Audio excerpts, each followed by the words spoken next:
Man, I went to the gas station this morning, and the lady that's always in there, we laugh and joke. She was playing George Benson. Oh, which one? What a difference. Oh man. Wait. That's everybody's shit. That ain't Nah, George Benson. Oh, That's LTD. no. What a difference is LTD? No, that's George Benson. difference. That's George Benson. And then but my favorite song is When We Had Love. Thank you. Love. Oh, you want me to what? To go higher.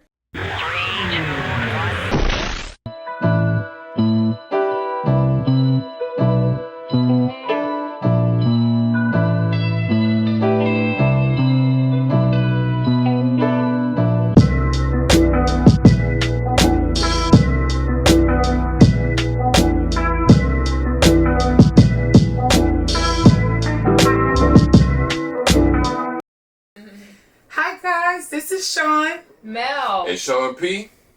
And this is Two Sides and Then the Truth, where we ask the questions They provide the facts. and you decide the truth. Let's roll. So who we got? Who do we have with us today, Sean? We have Levi Kingsberry. Do you care to introduce yourself for the people? Let's go. I mean, you just did it, but okay, I introduce myself again. Levi Kingsberry. I guess I could first say that my mission is to find and draw out inspirations from my life. I'm a chess player, you know what I'm saying? So I figure like the whole world is my chessboard. And I know that each move is a calculated step, you know what I'm saying? If I lose, if I make the wrong move in the game of chess, I can lose the game. And so with the life, if I make the wrong moves in the game of life, I can lose my life also. So every day is a continual learning process. Now you got some good stuff to tell us. Yes. So before we get into exactly what it is we want to talk about, and you mentioned the chess, like life is a game of chess. Yeah.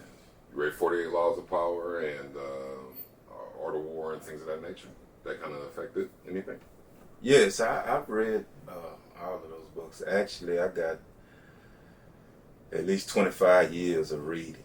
Okay. Studying. So, well, let's get into it. Yeah, let's go. How do you have 25 years of reading? In prison. I did 25 years in prison, and I chose not to waste my time. Mm-hmm. So I got with brothers that were sharp, and me coming in as a youngster, I would get these guys to give me books to read, and I would go and I would listen to them and I would learn, and I became that sponge that would absorb all the information.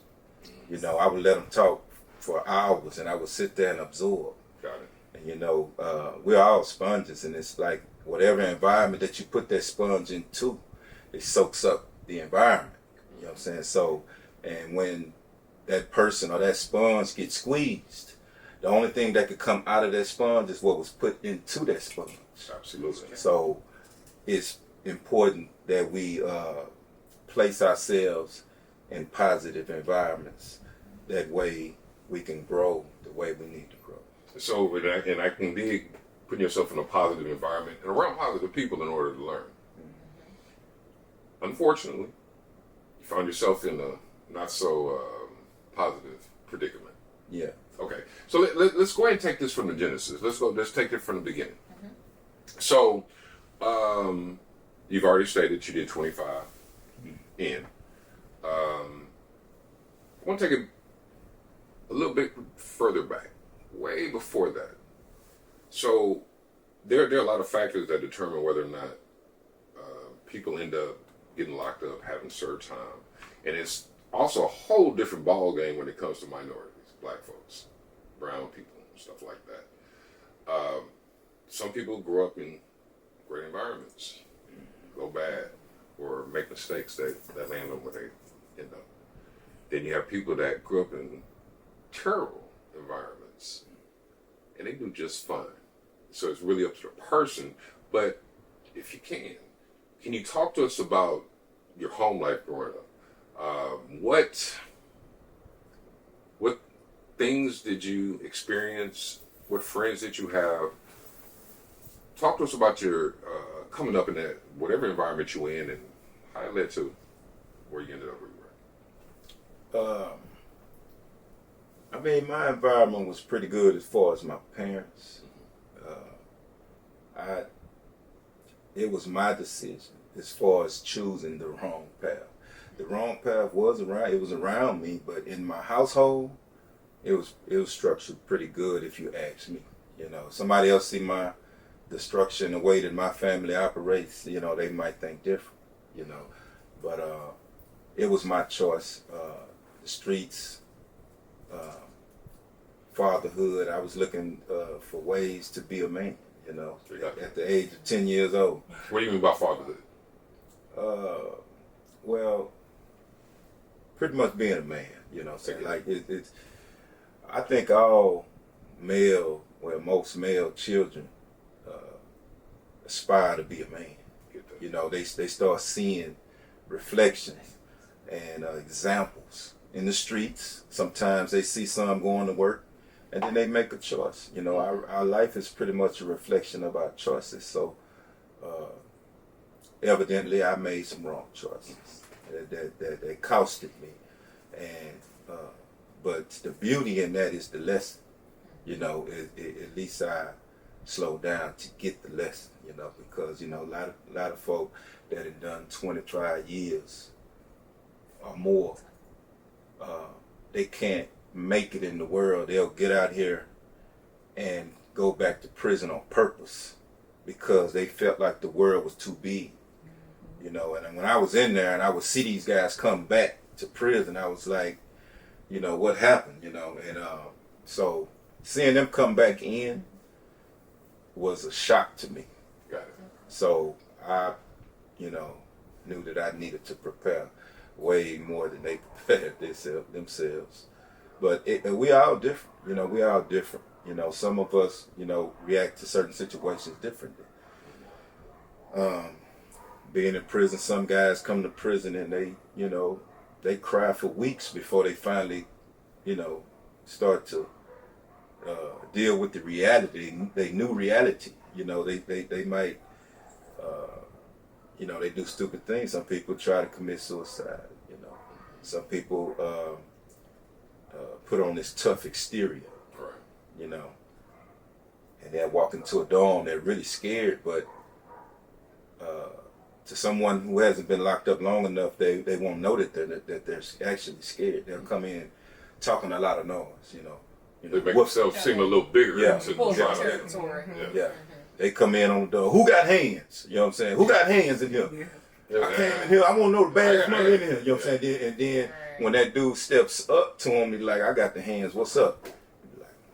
I want no You smoke. gotta put yourself out there to be looked at as like, Yeah. should have been quiet. Yeah. Yeah. So with that being said, okay, leading up to your home life and everything else, what led up to the crime that you partaked in, and led up to you going to prison? I'm gonna say the stresses of my life as an individual. I'm gonna answer that question. Okay. At one point, everything started going left. Like my apartment, the law was kicking in my apartment. Just things happening that wasn't supposed to happen.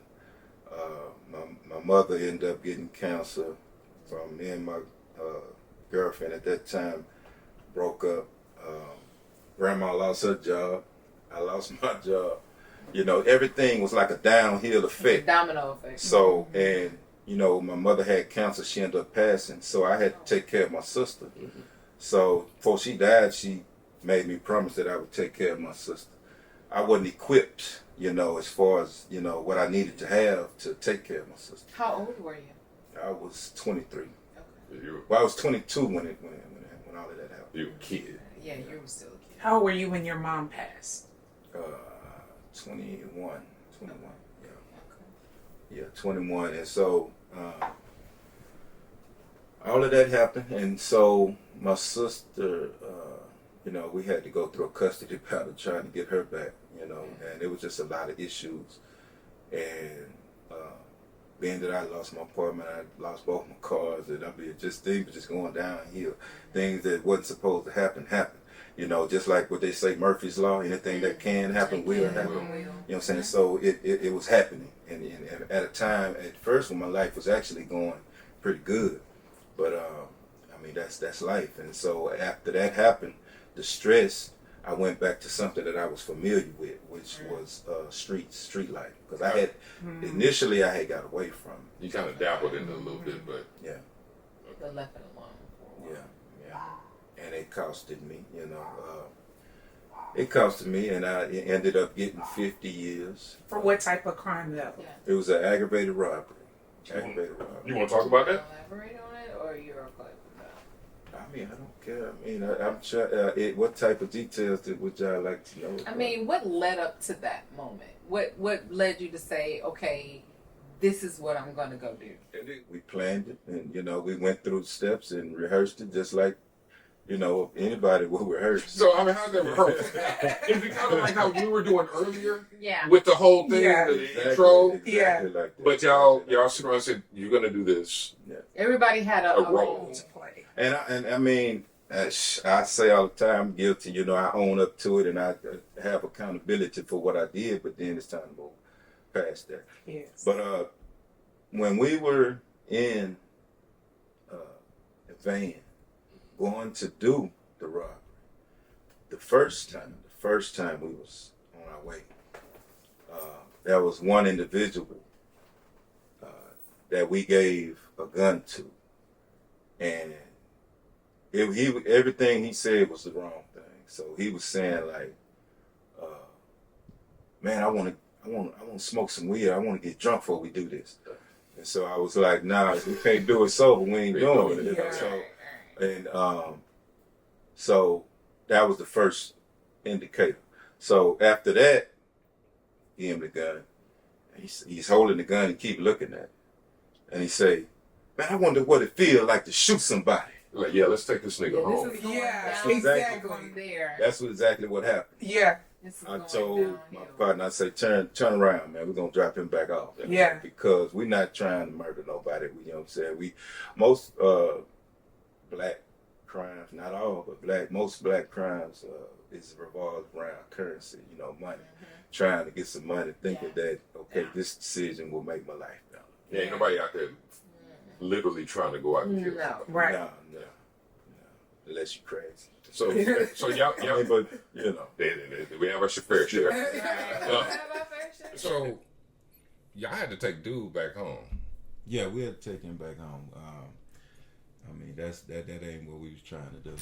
We was in that, just trying to get it done. As far as It was a job. so Yeah. in all actuality, did that foil the plan? No, we went and got two more people. That same That night. actually for the foiled price the for the plan. price of for the price of one. Oh. It was two individuals said that they would do it. Why didn't you just get one more person? And so they would do it for the same amount. You know what I'm saying? Okay. So more manpower. Doesn't cost anybody. But was it on the same day? And it's actually a shame that it was easy for us to go find somebody. Yeah. That tells a story in itself. It was if it was that easy to go find somebody to replace this guy. So y'all went. So you went and got the two guys the same night or same time frame. Yeah. And y'all go back. Yeah. So what's going through your head? And what's being discussed? I've always had a relationship with the Creator. I actually prayed for everybody in the car first. I said a prayer that nobody gets hurt. I also said a prayer for the people that was inside the building, that nobody gets hurt. Okay. And it was just the situation that we already had our mind made up that we was gonna do this, and we stuck to the plan, went in and came out, and it was like 2 months before they came and started looking for us because of an informant. So y'all actually did the job. Yes. It got away. Yeah. And somebody. Yeah. Well, one of the guys that worked there, he was the one told us that it was a large amount of money in the change machine. So he was in on it. Yeah, he was in. Okay. But in the end, he became flaky as far as like. Got scared. They started pressuring him because there was no evidence, there was no witness, there was nothing, you know. So when it's clean, when a job is clean like that, usually officers, what they'll do is they'll start interrogating the employees. They know if it was done this clean, somebody had to. This is their procedure. So they did that and find out that he had something on his record already. So they told him that, hey, if you don't find somebody that did this, you're gonna take the rap. Oh wow. Period. You know what I'm saying? Because we ain't got nothing. So that kind of leads into the next thing I want to ask you about snitching. So we were all raised not to, to be a tout tale. Mind your business. If it's not bothering you, leave it alone. But then there's also the aspect that you got people that are doing something with you. And when shit goes sour, then it's okay. So it's every man for himself. So this dude pretty much snitched. Yeah. Did he face any repercussions for what he did? Yeah, he did. He faced some. I mean, But it don't sound like it's a lot. Yeah, don't sound like it's a lot. He faced something physically. You know? Oh, okay. No, physically. But okay, that heals. But he physically. didn't sacrifice any time. He actually. I mean, I don't even understand why. It wasn't a good deal if you ask me. He still got 35 years. Oh wow. You know, and I mean, it wasn't like he killed somebody. You know what I'm saying? So, and he signed for it. So, but that just go to show that if as a youngster dealing with the law, we ignorant to a lot of things, and these people that interrogate us, they are seasoned. They're seasoned when they know what questions to ask. They know physiology. They know that if they ask a question and you look to the right, you're using the left part of your brain, which is the articulate side. So you're probably finna lie. You know what I'm saying? So these are the things that we don't know as being interrogated. We don't understand. Especially being as children. Yeah. There are exactly. kids. Yeah. I mean, it's mind-boggling that just having that pressure on dude toppled the whole thing, and he pretty much didn't benefit at all from coming clean with it. Yeah. I mean, hey. 35 years is not a benefit. Not at all. At all. I mean, you got 50. No. Yeah. It's really, I'm sure it's a difference, but what did you really accomplish by doing it? Nothing. Nothing. Because, I mean, I look at it like this, I've been in there 25 years. I could have worked for McDonald's for 25 years and made more than I made in prison. You know what I'm saying? It's in 25 years. That's a good output. Yeah. But I ain't mad at him, you know what I'm saying? Everybody ain't built the same. I get that. You know what I'm saying? And so I ain't mad at him, I probably would be mad at myself for not, taking the time out to, get to know him a little, get to know him even more, to see. But so you kind of fought yourself for not really vetting him out, and seeing if he was. Yeah, I always fought myself in most situations. It's always on me. Now, but because we want to talk about your initial thoughts on once you get there, but you're the only one that did a significant amount of time aside from dude that buckled. Did anybody else get any probation or anything like that? No. How is it that you're the only person that had to take the rap for 5 other people? Well, I mean, it's all based on evidence. From the start, they didn't have anything. Right. They didn't have anything. All they had was that witness and his corroborating testimony, and that was it. And, so were you the one that setup. ran in and did everything, or were you the one that was in the background? No, I was in. I actually ran in. I was pretty much the one that went in and fired the gun. You know, just it was like as far as like the what we went over, it was all planned out. You know, as far as like when we go in, I'm gonna shoot this gun to get everybody's attention. Matter of fact, I'm gonna tell you where it was. It was a bowling alley, and the bowling alley was still had all the people in it. So in order to get the attention of a whole bowling alley, I'm gonna have to shoot this gun. Gotcha. So I shoot the gun. Once everybody looks, okay, I say, okay, I need everybody to get down on the ground. I even hate even having to go through this because this is, I mean, to even say this story, I ain't said it in ages.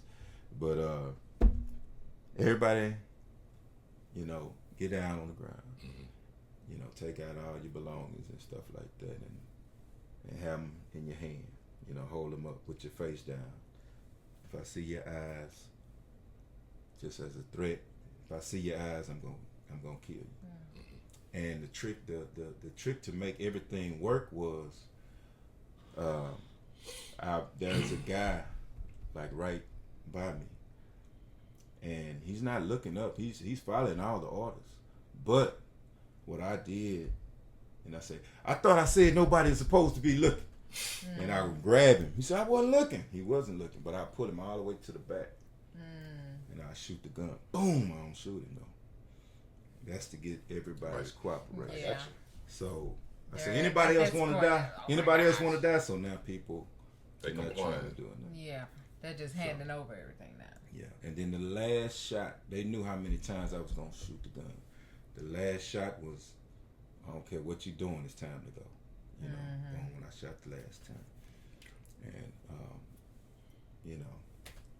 Well, how does it make you feel retelling this whole event?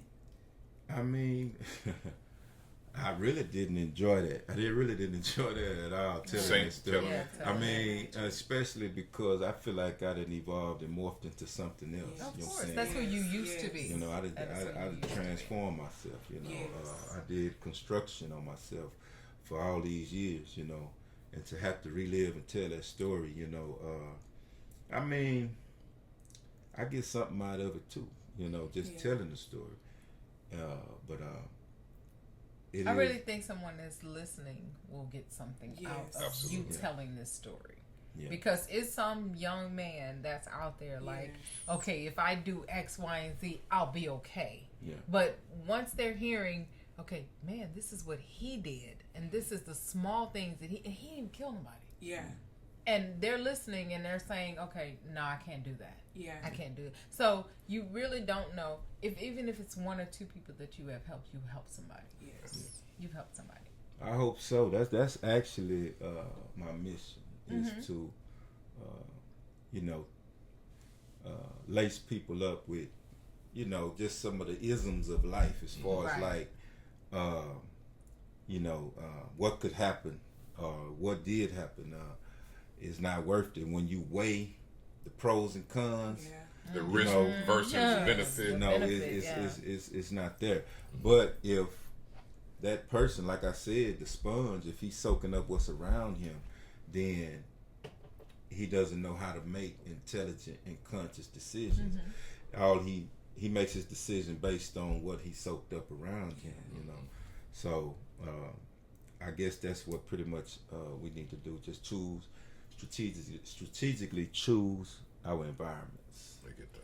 But a lot of young guys, they choose that, oh, my friend knows this and my friend, and he don't know much more than I do. Right. You know what I'm saying? So we make that decision based on what we both conglomerately Yeah, the say. blind leading the right, blind. the blind leading the blind, Exactly, and you know, we're trying to make this decision based on that. And like, you sound like the more intelligent person that was in the vehicle at that time.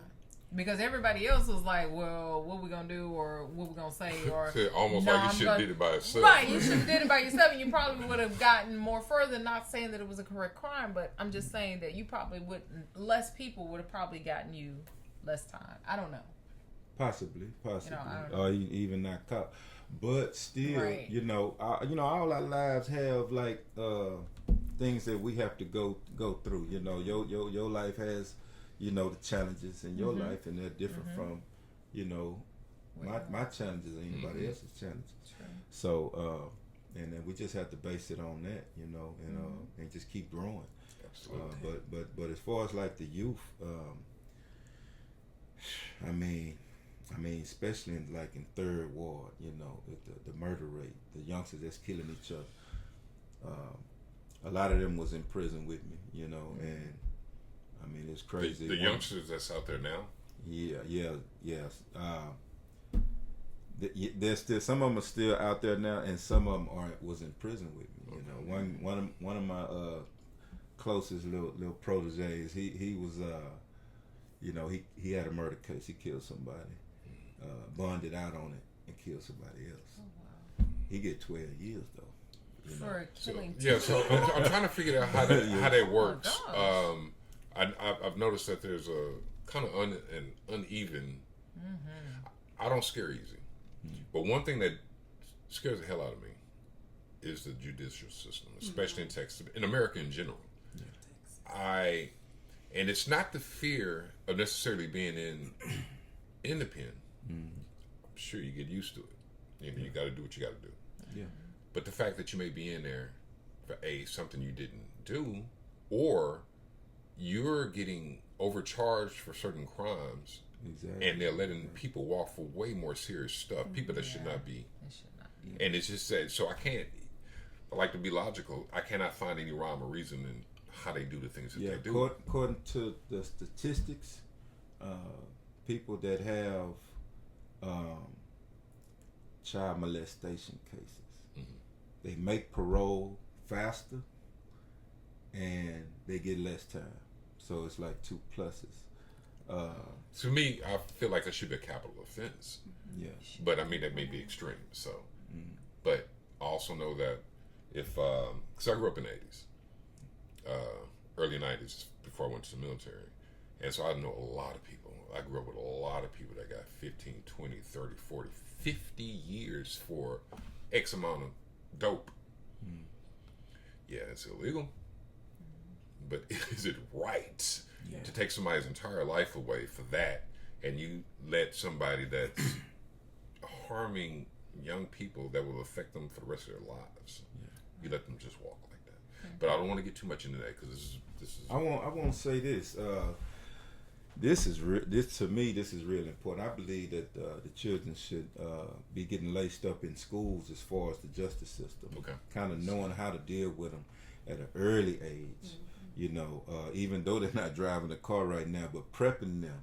You know, because a lot of times when they go to court, whether it be for a serious offense or a traffic ticket, when they go in, they don't know what's going on. The DA know what's going on. He understands everything going on in that courtroom. The judge knows what's going on in that courtroom. Your lawyer knows. The bailiff knows.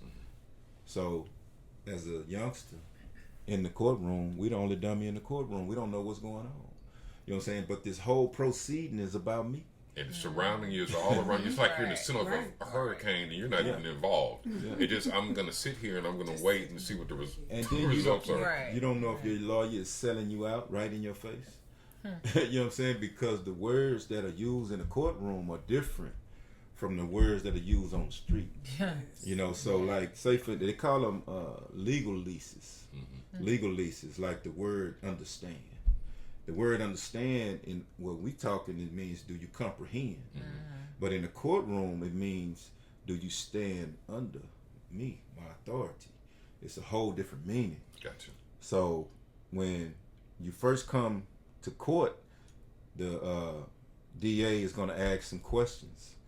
And he said, you're in here, you're being charged for burglary to a motor vehicle, murder, whatever.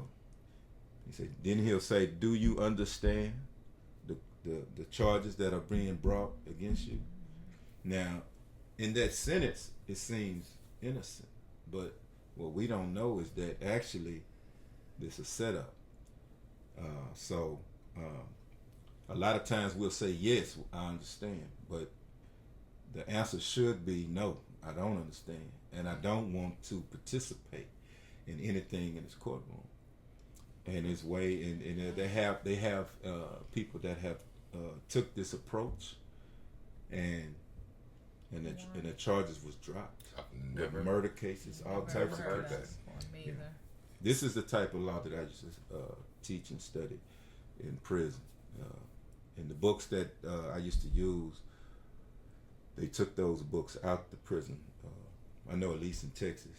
Oh, these They took all the niggas books. starting to figure it out. Let's take this Yeah, out they of took here. all- gotta it's, take 'em out. it's called the UCC codes. So Juvenile let's go Commercial back before we Code. go too far, because it's a major question that needs to be answered. Okay. What was your initial thoughts upon sentencing and when you first hit that floor, when you arrived at the penitentiary? Like, were you in shock? Like, can you take us back to that moment and describe your thoughts? I mean, when I got the time, I think I was numb.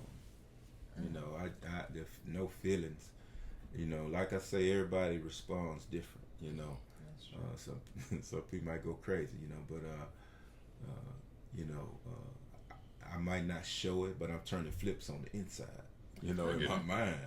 But This is a long time. so I mean, you have to try to process it, and in the midst of process it, keep your sanity. You know, it just seems like number one rule of life, self-preservation. So keeping my sanity is a way of also preserving my mentality. So I couldn't let it, me as an individual, I didn't want to let it do that to me. And so when I got to prison, when I got there, I mean, it's a new environment. I don't care who you are. When you go into a new environment, your defenses and your receptors are up. You're listening and you're looking and you're trying to see You're hyper alert. what's going on. Very alert. And I stayed, when I walked in on the dorm, they had like little glass or whatever. You could see inside the dorm you're about to go in, and it's 3 floors, and it's people everywhere doing all types of stuff, and they looking at you, they sizing you up, so they reading everything about you, the way you walk, talk, style, smile, everything, and they trying to see if there's any weaknesses. Do you think you knew how to carry yourself walking in, or it was something that you had to just try to figure out on the fly? I figured it out. But still, my defenses was up. They up. I'm looking and I'm paying attention. You got, when I walk in, it's like a, metaphorically speaking, it's like a zoo. And it's just people, all the animals out the cage. Dudes over here chest boxing. They over here boxing. Dudes over here working out. You know what I'm saying? Dudes over here talking shit to each other over here. You know what I'm saying? And they just going and they loud. Everybody's talking at the same time. You're going 3 row. You got dudes hanging off a 3 row, looking down, trying to see who coming in. And you got booty bandits in there, and they always right in the front when the new crew coming in, they trying to see. Can you tell that? No, looking at 'em? no, you can't tell it. You by got to looking figure it at out 'em. later. Because I mean, say for instance, I ended up, when I was in there, I had to teach a class called peer education. And I taught another class called Safe Prison, and we speak on these terms as far as like how to recognize. An individual walks up to you and be like, "What's up, homeboy?" You know what I'm saying? You be like, "What's up?" You be like, "Man, where you from?" "Oh, I'm from Dallas." "Oh yeah, man, I got an uncle stay in Dallas." You be like, "Yeah." You say, "Yeah." He say, "Okay." He say, "What part of Dallas?" "East Dallas." "Man, that's where my uncle from, man. My uncle from East Dallas, man. What's up, man? What's up, homeboy?" You know what I'm saying? So now he's in. So okay, now he starts talking to him. "Look, man, why you here, man? If anything you need, if you want to know where the shower's at, they over there. You know what I'm saying? When it's time to go to chow, let me know. I'll wake you up or let you know when it's time to go to chow and showers and stuff like that there." And he said, he'll lace him up. He become his friend. So the next day, he'll show him a little aggression. You know what I'm saying? When he walk up to him, the dude still, his memory of him was nice and trying to help him. Right. So the next day, he'll walk up to him, and this is the breakdown. So he'll walk up to him and then say, "What's up, old bitch ass nigga?" You know what I'm saying? So and then so he'll see his facial structure just to see how he responds to it. So if he responds a way like he Timid way. like you Like know, he gonna cower away from him. yeah. Yeah. And so he'll know, okay, I know what I got now. You know what I'm saying? It's a little fear, so I'm gonna open that door.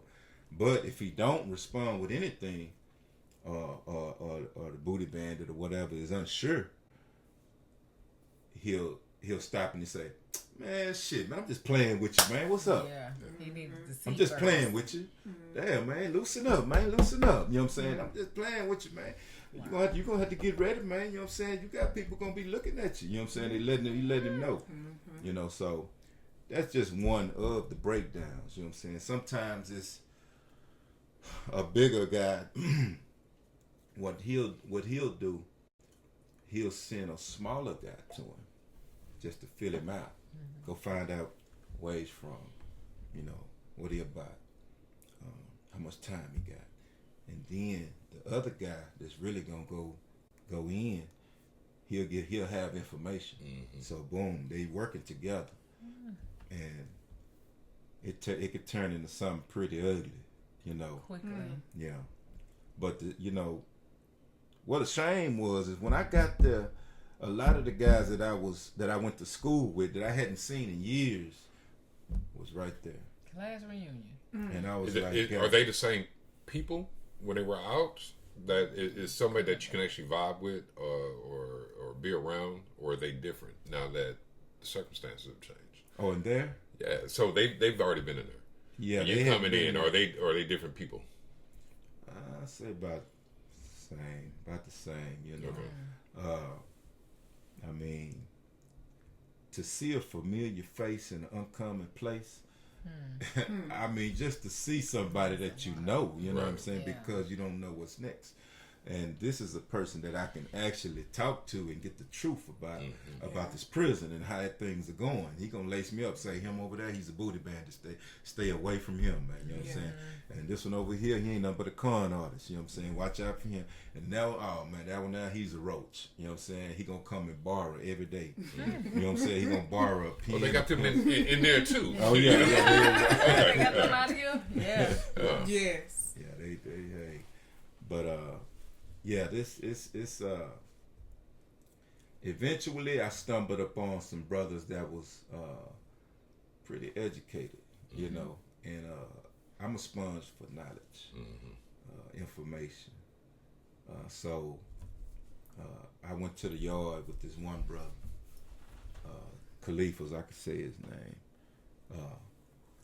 He was having what they call mental therapy. And that's the first part of the rec period was mental therapy, where he stood up and he taught. You know what I'm saying? He taught us probably about 10 of us. The second part of rec is physical therapy, where they taught us hand-to-hand combat.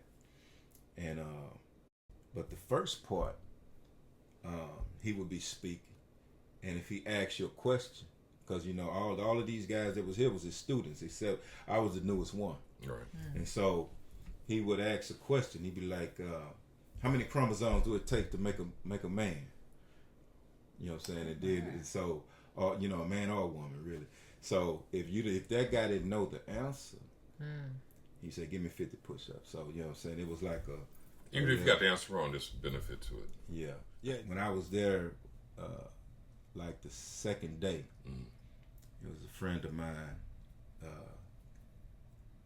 He kept shifting something in his sock. So I'm paying attention to the guy, but he's sitting right next to me, so he keeps messing with his sock. So it's kind of agitating me. I'm like, "Man, what you doing?" You know, like, "Come on, man, you know, what you doing?" You know. He said, "I'm trying to position my tool." So I was like, "What you mean your tool? What is it? What you?" I'm like, "What tool? What you mean what tool?" So he showed it to me. It's a shank. You know, it's about that long, and it's got tape wrapped around for the handle. You know, and I say, "Man, what you doing with that?" And he say, "Shoot, what you doing without it?" So Fair question. so I was like, I say, "Well, shoot, I don't really think I need it? He said, well, I'm gonna tell you right now, you're the only one over here that don't have one. You know what I'm saying? So I was like, And so that kind of started getting my mind prepared for what's going on.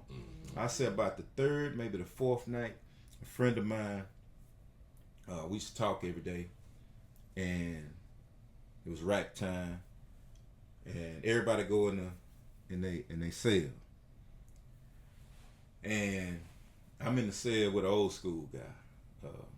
He had 3 life sentences, and nothing to lose. I asked him, "What you do to get those 3 life sentences?" And he talked funny. He said, "Oh, I killed some peoples." And so I said, "Oh yeah." I know, right? So I'm like, "Damn." I said, "Okay." But it is. Yeah. So I'm in the cell. It's rack time. The lights is off in the day room. The lights is mostly off in everybody's cells. People's finna wind down, go to sleep, get ready for work in the morning. So the guy that I knew, I can't remember his name, but the guy that I knew, I can hear him hollering, start screaming and hollering, saying, "Hey, somebody call the law!" And you can hear a bunch of bumping in the cell. Boom, boom, boom, boom. Say, "Somebody call the law! My cellie trying to rape me! My cellie trying to rape me, man! Somebody call some!" And then all of a sudden, you don't hear nothing. And I'm at the door, and I'm like, "Man." And I say, "Cellie, you hear that?" He said, "Yeah, I hear it." He said, "I hear it." And then my cellie, he's kind of weird. So he busts out laughing. He's I'm talking about like Eddie Murphy just told a joke or something. He's laughing uncontrollably. So I said, "Man, you think that's funny? That's funny to you?" And then he stopped laughing. He said, "Nah, it ain't gonna be funny when they get you." So, and I'm like, I said, "They ain't gonna get me." How long you been knowing this cat that you talking to? 2 days. I probably about 4 days. Yeah, About he's 4 in the days, 4th day. 3-4 days. So that put you on guard against this dude too, though. Like, Yeah, of course. what So kind of shit is of that? course. Well, he's old guy. He limps, his leg all messed up, but still my guards are up. Yeah. So when that went down, I can't sleep.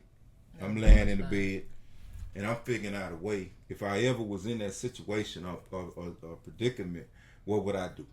You know, and when you're in a situation, your mind supposed to kick in, the survival skills, things supposed to come up, endorphins, everything is something is supposed to come up. Right. And let me ask, To I'm sorry, survive. not to interject, but at this time, you're how old? 23. Well, you're still fresh in You're there. still Yeah, a child. Yeah. Pretty much. Yep. Basically. So, well, okay, now, I can't sleep. So, I'm thinking of ways to protect myself. I know if I have a shank, I can protect myself, you know, if this happens. You know, if I sleep with it, you know what I'm saying? So, but they do shakedowns, like, randomly in your cell. So, if they catch you with the shank, that's a major case. And they'll send you to an even rougher part of the prison just for being caught with the shank. You'll get a case. So I'm thinking of all of that because I ain't trying to catch a case. I don't want to go to the rougher part, you know what I'm saying? So I came up with this. I had 2 pencils, and I sharpened both of the pencils. And I had some tape to where it was made like a handle, and I can easily just attach it to the pencil and go ahead and take the rest down. Right quick if you need to. Yeah, if I needed to.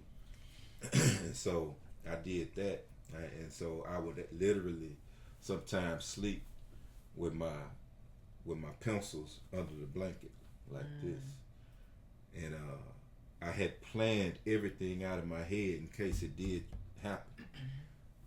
I was gonna stab him with, even though I don't like blood just as much as other people don't like blood, but considering I have to, yeah, Right. Yeah. So Right. And smoke. I planned it out with detail. I wanted to live long enough to eventually make it out of here, you know. Yeah. So, in my mind, I said that I was gonna stab him with the first pencil and break it off in him, and the other pencil I was gonna repeatedly stab him in order to protect my own life and not get my goods took. You know what I'm saying? So, I mean, in the future, it is. In the future, I ended up meeting people. Matter of fact, the guy that got I was going to ask you that night, when the doors rolled and we came out in the morning, you know, he didn't come out, and I went to try to holler at him, and, you know, check on him, and the guy that is sitting over there watching me, big old black dude, bald head. So I'm like, say, man, you all right? He ain't saying not one word. He's just sitting there looking at the ground. So finally he comes out, and like I say, everybody responds differently. Some people, when they respond with suicide, you know, and some people, when they get they respond by being more aggressive, so it never happens again. They're aggressive with it. I'm like overly aggressive with everybody, and though these are indicators to let me know, you know, that he must have been, you know what I'm saying, he's like way too aggressive. You know what I'm saying? So some people get on psych medication, you know. That's the way that they deal with it. Get medicated. Because something been separated. It's like their spirit been separated from their body. Something that's never happened to them before. Yeah. So, and but here's the truth about it, because I had to teach this class. I knew the statistics. Almost never. It happens it's rare. Almost never do the person respond by killing the person. Why is that? I mean, if I had to guess, I would say that they're trying to process what just happened to them. You know, so by killing that person, they have to acknowledge to themselves, this is what happened to me, and this is how I'm responding. Yeah, there was one guy. I'm sitting at the day room, and this one guy, he walks down. I talked to him like the day before. He seemed pretty cool, nothing wrong. No signs, no psychological issues or anything. I'm sitting watching TV at the table, and he walks up. I see him. I say, "What's up, man? You all right?" He don't say nothing. Then all of a sudden, when I look at him, he starts yelling, saying, "I can't help it! I can't help it! I can't help it! I can't help it! I can't help it!" So he's yelling at the top of his lungs. So I'm looking at him like, man, like, what's wrong with you? You all right? I can't help it. I can't help it if I've been. I can't help it. I can't help it. And then, so when he says that, I'm like, man, been. And so he kept repeating, I can't help it. I can't help it if I've been. I'm not going home like this. I'm not going home like this. So the guy starts crying. I'm talking about he just crying, profusely just crying. And I ain't never been without words to say. But man, I'm like I'm trying to find something to say to comfort this dude. What came to you? And I'm like, I say, man, shit, it's gonna be all right, man. You know what I'm saying? Yeah, I mean, what else can you say? And I'm like, man, I mean, and so just me experiencing those things early, I've always had, you know, I didn't like bullies. I never liked bullies, you know. So it was something in me that just wouldn't allow those things to happen. So I started standing up to certain bullies within reason. Because some people you can't help. You don't know who you're helping sometimes. You know what I'm saying? And then also, I'm sure you got to help yourself. Yeah, I got to help myself too in the same process. But I mean, it's been many of those situations that I had to run into and stop the process and the breakdown of this guy, because they take them through a process to break them down first. You know, like going to the shower. And say we all had to go to the showers together. You know, butt naked. So, and then you waiting in the line to get your clothes. The guy's standing like this close to you. You know, so sometimes the officer would come in there and say, y'all scoot the line up. You know what I'm saying? I won't see dicks to butts. In the Navy, we said nuts to butts. Nuts to butts. Yeah. But it was a completely different. Yeah. That's Yeah. a different reason. Yeah. And some officers got a kick out of it. You know. Yeah. You know. So. That's sad. So one of the things, sometimes, you know, like I said, they work together, but what would happen is a guy would brush up against your butt to see how you respond.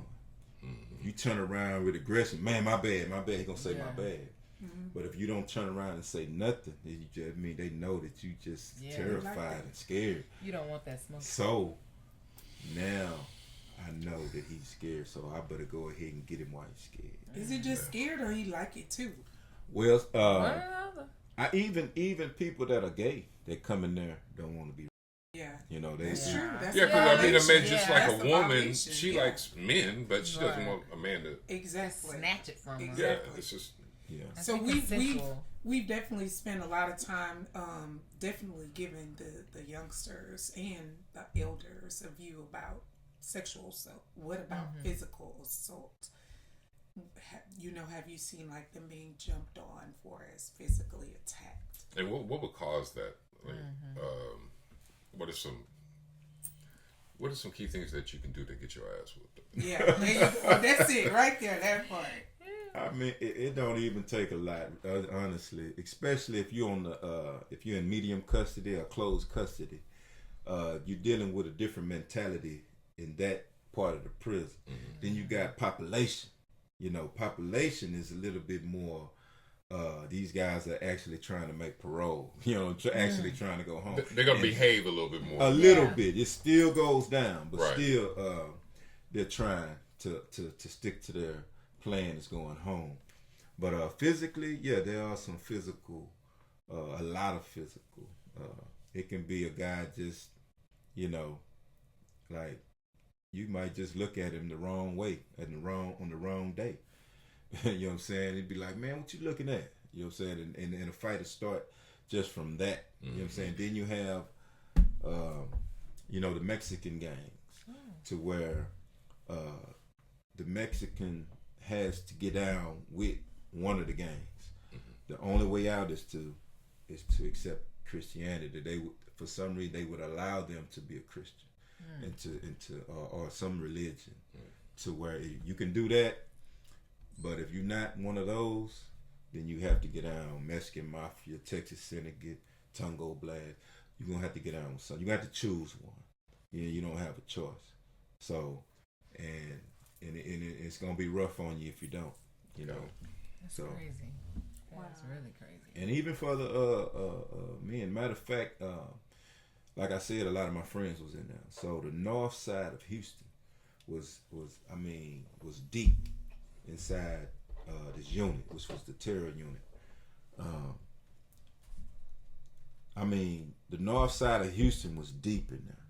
So, being that I knew a lot of people, you know, that was in there, and then they would introduce me to this person, that person, you know what I'm saying? It was, and they started trying to pressure me to get down with the little north side clique they had, because they pretty much running the whole penitentiary. You know, they was like one of the strongest gangs in the whole penitentiary, the north side. And The north side itself is a gang. yeah, the north side of Houston. So I refused. I've always been the type to try to stand on my own square, you know, and whatever it is. And so they first came, they don't really know me, you know, so they would try to probe and ask questions to see, you know, if they would have saw any type of weakness, they would have got more aggressive. So I always kept a tough exterior.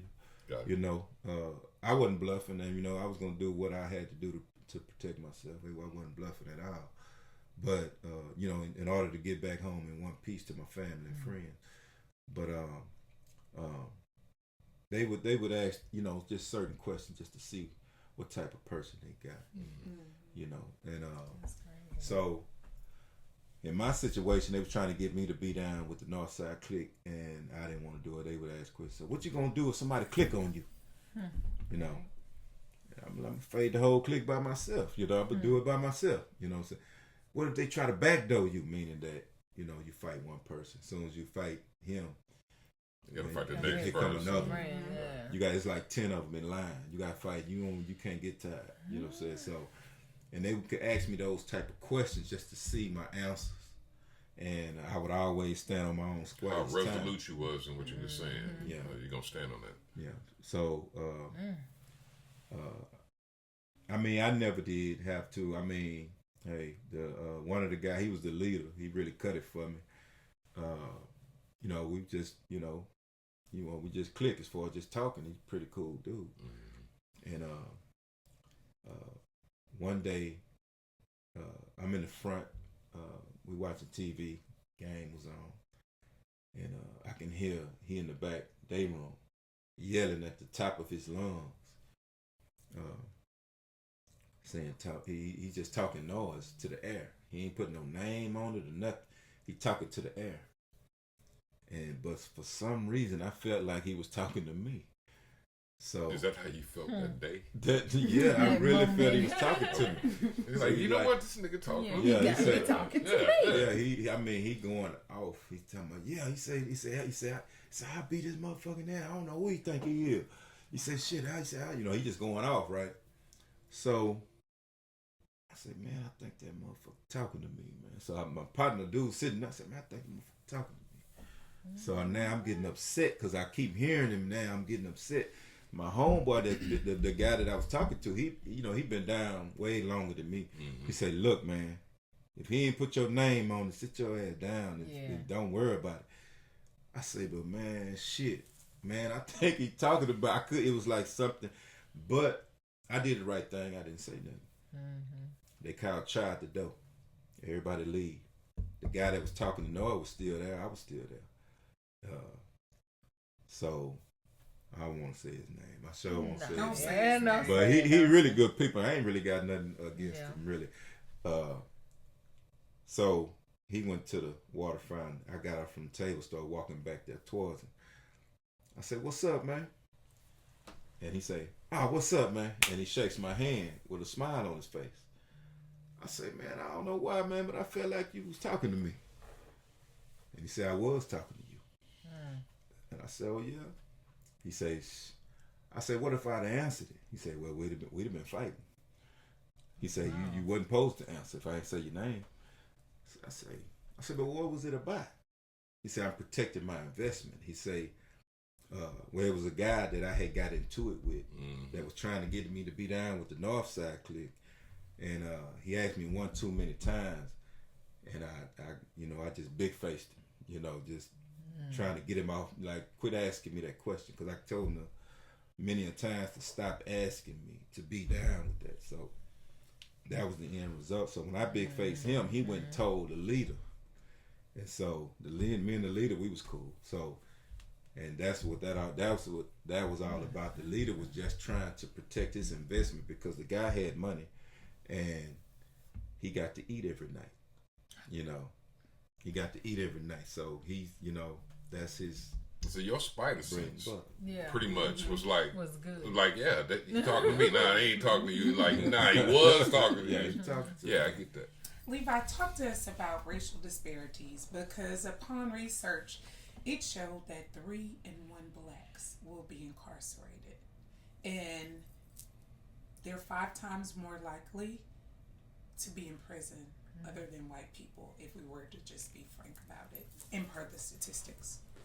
Yeah, it's the truth. I mean, some units you go to that are privileged and have high parole rates, you'll see more white people on those prisons. There are privileged prisons? Yes, like I've been places where they had even judges, sheriff deputies, constables that are in prison. So on those units, the parole rate is high. So like, not trying to be an asshole, but it's like the suburbs Yeah, of the it's- prison it's- system. Yes, it's a lot different. They have areas they can live where it's a little bit more comfortable. Got it. You know, it ain't no golf in there, but you know. But I get it. Right. Yeah. Yeah, You it's- have your it's- cell phone and It everything ain't else in Ferguson. there. Yeah, exactly. It's not Ferguson. Okay. Yeah, but as far as the racial disparities, and as far as the statistics, places like Ferguson, Terror Unit, Darrington, they called Chocolate Town. You know what I'm saying? It was like it was all blacks. You know what I'm saying? Shit. And you go to certain units, and that's what you're gonna see. You know, a bunch of blacks. Wow. You know, so I didn't need the statistics. I was looking at it. Right. Yeah. You know, Yeah. and you know, they were trying to protect those that might can't protect themselves. Wow. So some of them, you know, but you would have to have like your parents to call somebody from the free world to help them get moved into a better situation. You have to have a strong family background, so that still presents an issue for people that may be locked up that just didn't have that family. Right. They just, so that didn't have a support system. Yeah. So, That's a good. While you're on that, we ought to pivot to that. How was your support system? Who was your backbone? Who did you have to keep you going? Right, because you needed someone. Tell us what that looked like. One of my main supporters, probably the main supporter, was my grandmother. My grandmother. In 25 years, she never missed a visit. Oh wow, She never missed a visit. It was one time. that's strong. Yes. It was how often is the visits? once a week. And she was there every week. Saturday. Wow. And How so, far was the distance for her to travel? I think it's about an hour and 20 minutes. That's a G. Got it. Yeah. They don't make them like that. No, anymore. they don't make them like that. Yeah, matter of fact, I told my grandmother one time. I said, when I get out, I want to find a woman, like you, Just your like place. Yeah. You Just know, like and so you. she busts out laughing. She like, she say, "Good luck." she say, but I'm gonna tell you something. She say, but if you find a woman half as good as me, you better marry her. Win. Yeah. Better marry her. So Walk her down the aisle as soon as you know her name. Yeah. that was my main supporter. And my father. good. My father came. A lot of times when she didn't come, he would, he came a lot too.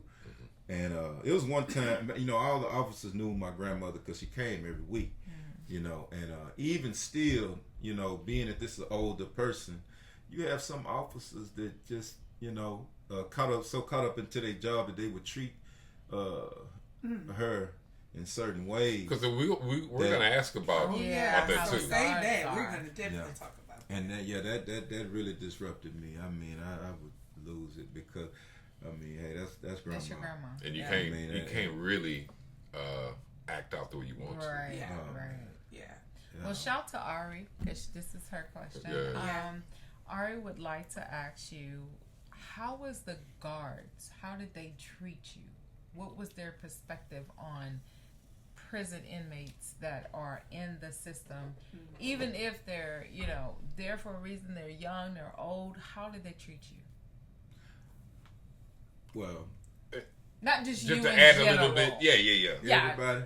Everybody. Everyone. And is there certain types of guards that everybody, for the most part, respected? And what is it that they were doing that caused them to say, okay, you know what, I respect you? Right. I mean, it's true that they're there to get a check, but it's still an individual basis because you had some that was good, some that was bad, and then you had some that, like on the terror unit, like I said earlier, that the murder rate on the terror unit was the highest in the whole country at the time of from 93 up to like 95, 96. It had the highest rate of murder, and it was officers being killed also. So what they would do is band together also. They started forming little cliques to protect themselves.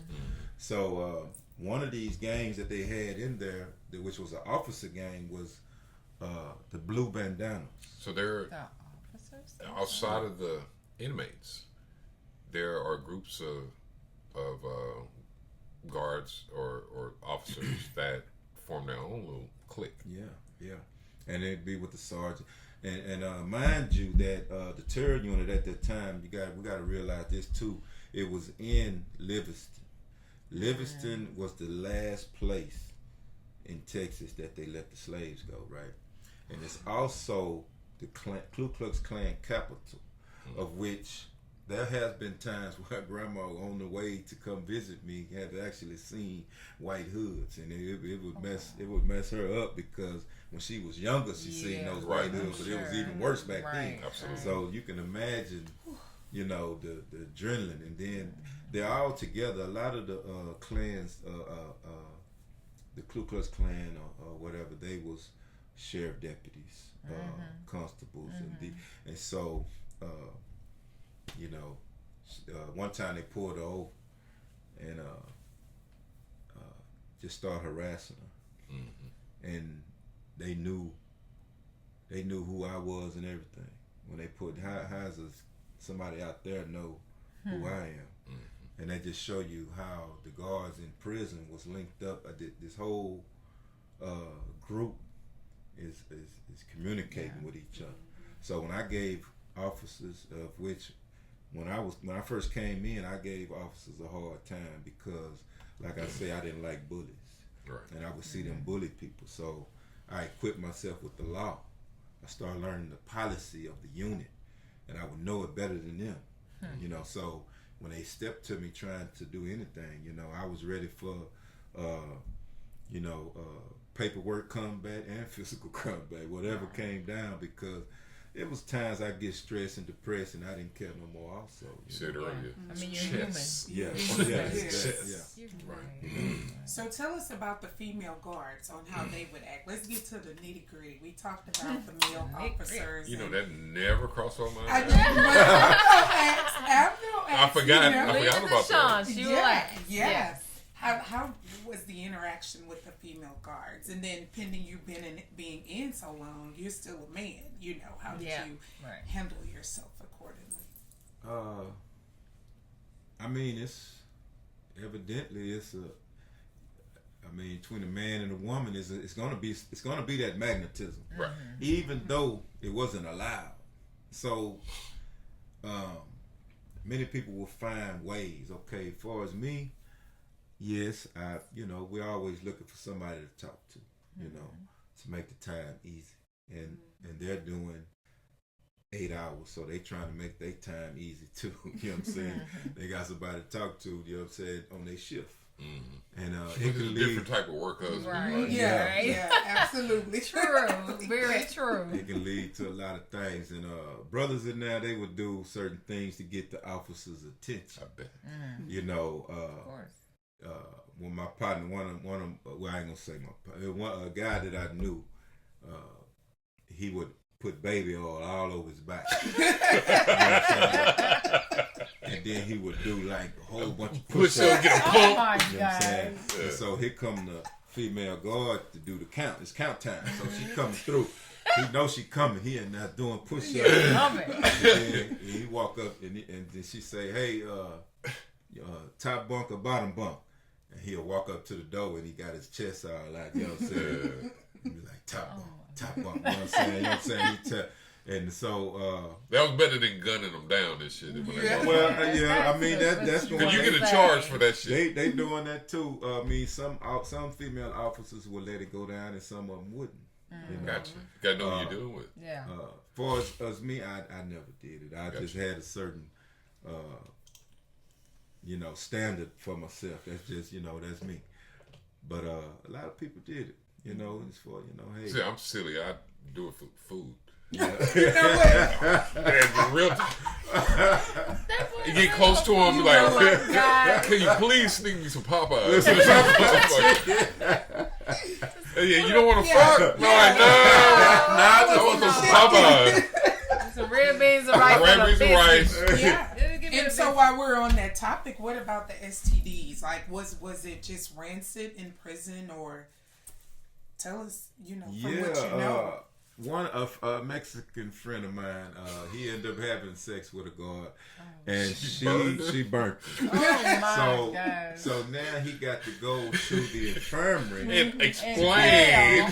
So they say, well, you got syphilis. Oh, Oh, wow. shit. Oh, that's something And you they can't say- throw back. Right. So they say, Or chlamydia. well, how you get syphilis? And they say you had to get syphilis from having sex with somebody. You got it. Oh my gosh. And so he said, no. He said, well, you had to. And Oh. saying, if you don't tell us who you had sex with, we're not going to cure you. Oh, that's We're not bullshit, gonna get though. You're not going to get any treatment. what's that? Antibiotics. Antibiotics. So what's the penicillin is Yeah, what they use for that. Yeah. Right? So he was like, oh man, you know, and he was burning at the same time every time he pissed. And he said, man, so he told the doctor that he had sex with another man. Okay. You know, They were still looking out for so them. he didn't get her in I trouble. get that. Oh, okay. Because that's a serious charge for a guard, man. Yeah, she gonna She lose lose her her job, job. and Yeah, she she's can gonna get some lose her time job. if she can actually get time. That's actually Oh, real. wow. That's Wow. real shit, though. Yeah, but it rarely So happens. that goes but back still. to the no snitching rule. Exactly. Yeah. All the way back to Yeah. And then like we spoke about snitching earlier, but you know I look at it like this.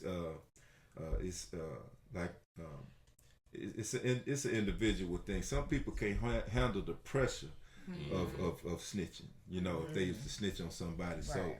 Because if you can't there handle are that pressure- consequences. There's for it. consequences, Yeah. exactly. So you know, don't do it. You know what I'm saying? So it's your soul. It's the way you feel. You know, whether you want to do it or not.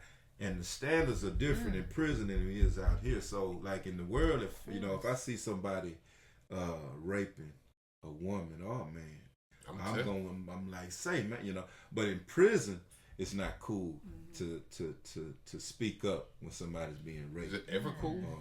Yeah. In prison. In any circumstance? Is it ever cool to snitch? Yeah. Or let's take the word snitch out. Okay. Is it ever cool to stand up for something that you don't agree with? Yeah, it's cool to stand up. I mean, I believe it's a part of manhood, and it determines. It depends on how far you go with it, and like I said, it's an individual basis. Can you intervene if you see somebody getting assaulted like that?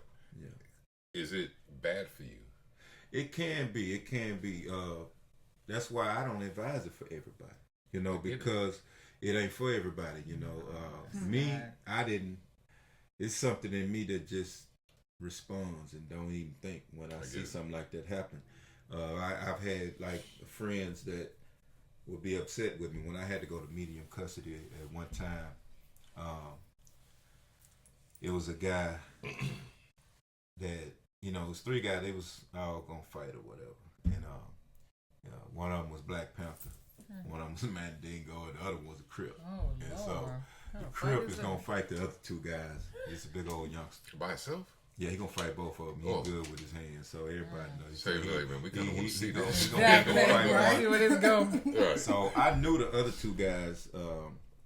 You know, I knew all of them. So, and the youngster, I'm like the only one he'll listen to. Even the Crips, that's his brothers won't listen. He won't listen to nobody.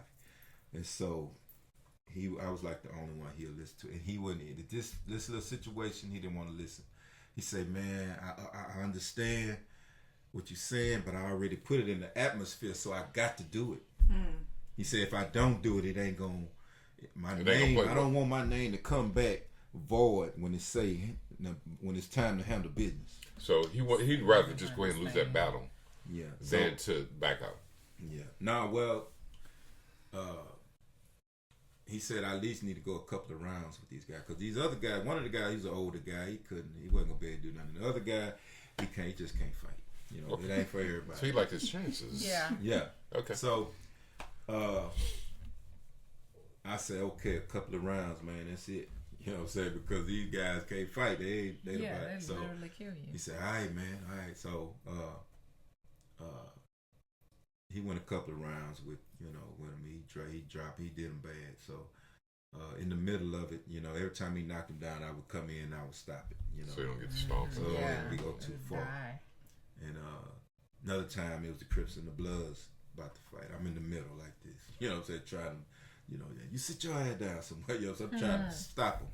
And it's like it wasn't nothing but like 4 Bloods on that dorm, but it was like about 12, 13, 14 Crips, and it was gonna be bad. So Yeah, you didn't want to part of it. afterwards, my closer friends, he pulled me to the side. He said, "Man, are you a Blood?" I said, "Nah." He said, "You a Crip?" I said, "Nah." He said, "You a Black Panther or something?" I said, "Nah." "What about Mandingo?" I said, "Nah, I ain't no Mandingo." Nigga, I'm Levi Kingsberry. And he said, For real. so he said, "Man, you ain't none of that." I said, "Nah." He said, "Man, look, you need to stay the hell out they business, man." He said, "Man, them dudes, I done seen them dudes kill people, man. Them dudes is killers you over there messing with." He said, "Man, you don't, man, and if it go down, man, I ain't gonna let you get jumped on, man." He said, "So I need you to stay out their business." He said, "Cause other than that, it's gonna pull me into it." Right. And so I thought about it, and I was like, man, you know, I mean, he had a point. So But, it seemed like it's a tough environment in that not only do you have to worry about surviving, and, you know, and getting to the end so you get the fuck up out of there, but also you got to play tricks with your morals. There's some things that you want to do that you feel like is the right thing to do, but you can't necessarily do it. If you decide to do it, then there's going to be a consequence and possible domino effect from your decisions for the people that's behind you. yeah. So how did that play with your mental? Where it seemed like every day, talking about chess again, every day you got to make another chess move, and you don't know if it's going to cascade into something out of control. So how did that affect you mentally, and what did you do while you were in there in order to be able to balance that out? So I got to live the penitentiary life, but I also got to figure out how to maintain my sanity and also get the hell out of here and keep myself together. Speaking of chess, you know, I say every move is a calculated step. Every move is a calculated step. Yeah. Okay. Wow. Okay. Go right there. Yes, sir. Anyway. Lord. So that's what it is. I mean, people learn to navigate their terrain or their life. You got some people that you could drop off in the Amazon and you come back a month later and they build a condo. Right. They didn't learn what snakes are poisonous. This frog, don't touch that snake. What plants to eat. You know what I'm saying? Then you have the other people that you come back and you They're know skeletons. he inside somebody's stomach. Yeah. So and I seen both sides in the penitentiaries as far as like the people is both. And I believe, you know, somehow environments have an equal number of what's needed to make it happen. You know, balance. Yeah, for those guys that couldn't protect themselves, you have some people that'll speak up, especially if it's a bully that's bigger, more aggressive, and has a name. You know, when he's doing what he does, there's people on the dorm that don't agree with it. They just won't say nothing. Got it. So a lot of times, I mean, not to say that I'm big and bad or nothing, but you're a man. Just in me to say something. So I'll be sometimes the first one to say, man, leave the man alone. Man, let the dude make it, man. And then when I see it, here comes another guy.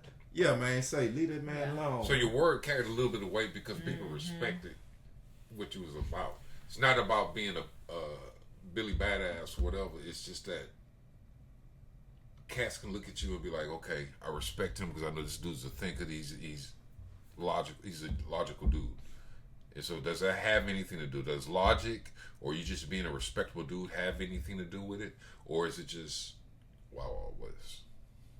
Nah, it's I mean, it's levels, a little bit of both. Yeah, I mean, it's levels of intelligence. You know, you had a guy that was 5'8", real skinny, that was the leader over all the Bloods on the unit. Wow. You know what I'm saying? It's he was big here. You know what I'm saying? Instead of being big here. You know what I'm saying? Got so,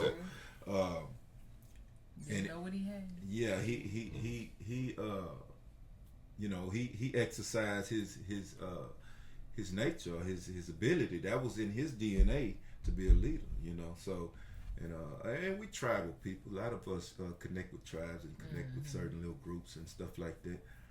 But you know, it's I mean, like we said earlier, you know, one wrong move in the game of chess, I've seen those guys even bite the bullet also. You know what I'm saying?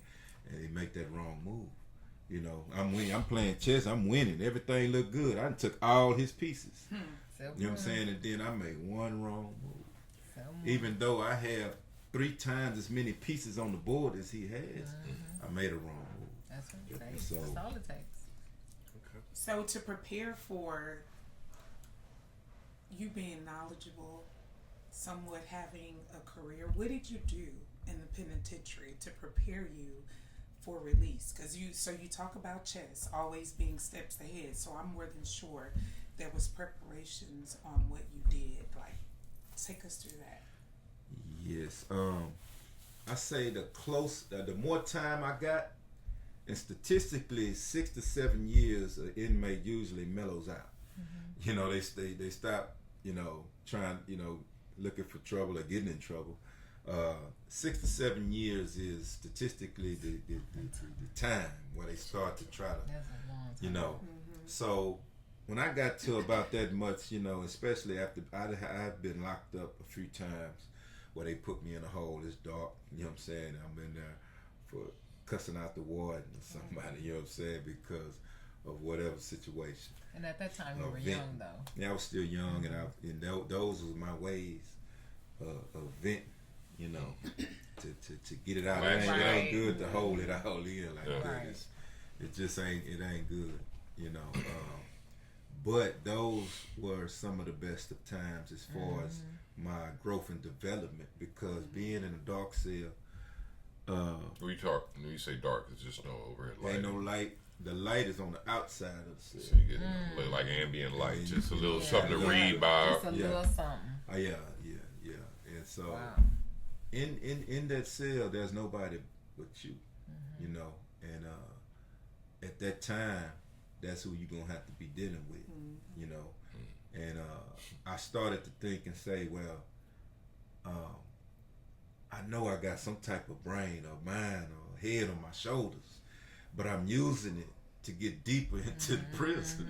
You know what I'm saying? So I'm like, why don't I use it to get out the prison? So, you know, I started kind of grooming myself, and immediately I started writing. You know, I found it was a pencil about that long. I got some lead to come up out of it. I had like a grievance, little piece of paper and a little light, and I just started writing my thoughts down. And the thoughts were turning. They were turning to poems. They were turning to lessons. They were turning all types of stuff that I had learned when I was younger. And it didn't stop. So I kept reading, kept studying. A lot of the guys that was teaching me, I ended up teaching. You know, I ended up, because I absorbed the knowledge that I wanted it bad. I would read. The first book that was given to me was a book by Anthony T. Browder, and it was called The Browder Files.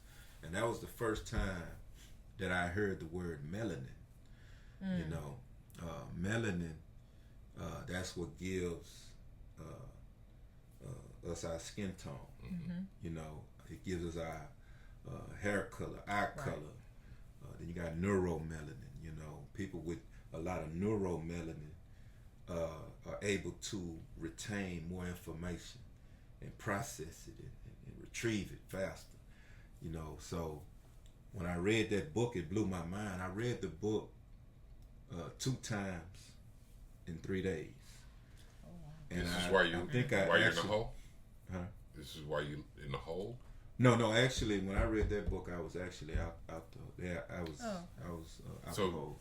Even not being in there where you had nothing to do, you read it. It had such an impact. He's like, shit. Did you read? Yeah, I'm gonna read this again. Yeah.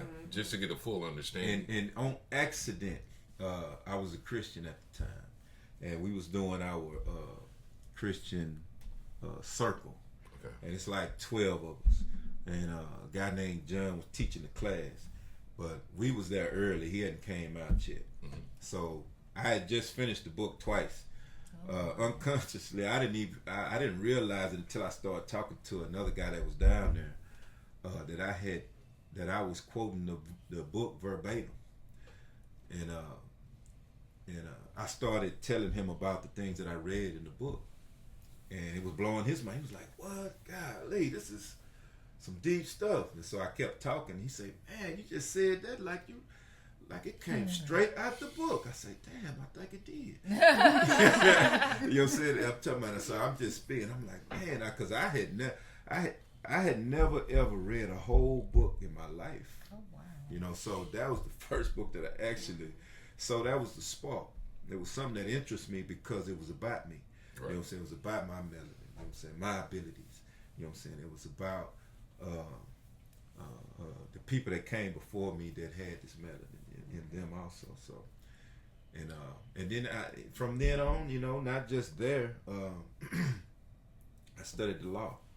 You know, after that, I studied pretty much everything I get my hands on: astrology, biology, botany, whatever. You know, and I would talk to guys that was going to college because they had college in there. So I wasn't in college yet. So when they come back from school, I would ask them. You know, one friend of mine, he was taking psychology, so I would ask him questions. And when the course was over, I asked, could I have his book? You know, the college book. He said, "No, we got to turn the books in." He said, "If we don't turn them in," he said, "Sure." They say, "Man, they gonna trip. We got to turn the books in." You know.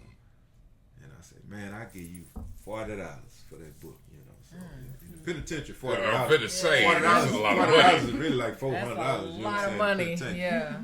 So he was like, $40. He said, "Shh, yeah, you can have it." You know what I'm He saying? told So the names off and everything. Let's get it to Yeah. me. So, You did say that you were a father of how many?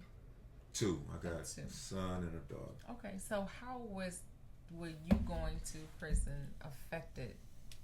How that has affected them? I'm sorry, not affected. Being that I'm out now, I get to talk to him. And as far as my son, he was, you know, he knew that that's not the place he wanted to go.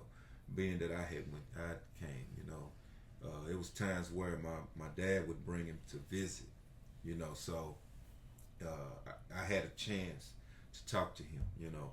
I had a little brother that was like 2 years older than him. He would come also. I believe when they was from the time when they was 10 and 12, I think that's one of the times. I would always ask the same questions, which is where will you be 5 years from now, and what are you doing today to get there? You know, so my son told me that was the best question. He said, "Man, he said that question." He said because when I asked it the first time, he felt that his answer wasn't sufficient. He said so he replayed that question every day, and it helped him, you know, to decide and to make better choices. And he's doing good for himself, you know. He got 2 businesses going. He's a pretty sharp guy, but it doesn't take away from him being young and still making mistakes. How about you? How about your little girl? My daughter. I know she grown, but girl, she always gonna be a little girl. She gravitates more towards, you know, the better things. You know, everybody different. Yeah. You know, like say for instance, this one person, like I say my grandmother. You know, she might get a traffic ticket. We already know she a unicorn. I mean, yeah. I mean, she already told you. I mean, some people they get a traffic ticket and never break the law ever again. Then you got some people, they go do 10 years and still get out and do the same thing. Got it. You know, so my daughter, I believe she's one of those that, hey, she's not. She can learn from other people's mistakes. You know what I'm saying? She don't have to go through. Yeah. She's pretty sharp as far as making good decisions. I would say. So she's a school teacher right now. Oh, that's outstanding. That amazing. So when and then I guess having this experience with you, she has a lot of not necessarily advice, but insight into the students that she's dealing with on a daily basis. Yeah. You catch them at a young age. But she deals with like the special needs children, children with the so-called ADD. You know, That's made up. That's made up. So But that's fine. Yeah. Go ahead. No, go ahead. No, brother. Go ahead and talk. No, but no, she's doing good. That's all I was gonna say is that she's dealing with them. I'm pretty sure she understands a little bit more than most people talking to me. You know, I just seeing my situation. So you were able to have conversations and some significant interaction with them throughout the 25 years that you were in there. A little bit. My daughter, not so much. She didn't want to come. Could have. I'm not sure. But I actually thought it might be a problem or issue, and other people thought that it might be a problem or issue. Me reconnected with her after 25 years, but I'm ridiculously optimistic on situations, especially like that. And I'm not taking no for an answer. That's my daughter. I'm gonna be in her life, period. You know. Yeah. And I'm gonna love. I'm gonna keep loving her and putting, talking to her, and calling her. Is she receptive? Yes. I mean, hey, it's. I mean, I love relationship with both of my kids. You smiling, sorry. I mean, I'm smiling because I'm thinking about, recently, last few phone calls, she told me she loved me, and my family, we don't even use that word. Yeah. You know what I'm saying? But for her to say it, it was a big impact. And I was like, man, and I'm used to not even saying it, but I had to say it. I said it then. You wanted to say it though. Yeah. I did. I mean, I was that really that did it for me. We want to talk about, because we still never got into what you actually did while you were in prison to prepare yourself to come out for us. What skills did you teach yourself or have taught to you that is beneficial to you at this moment?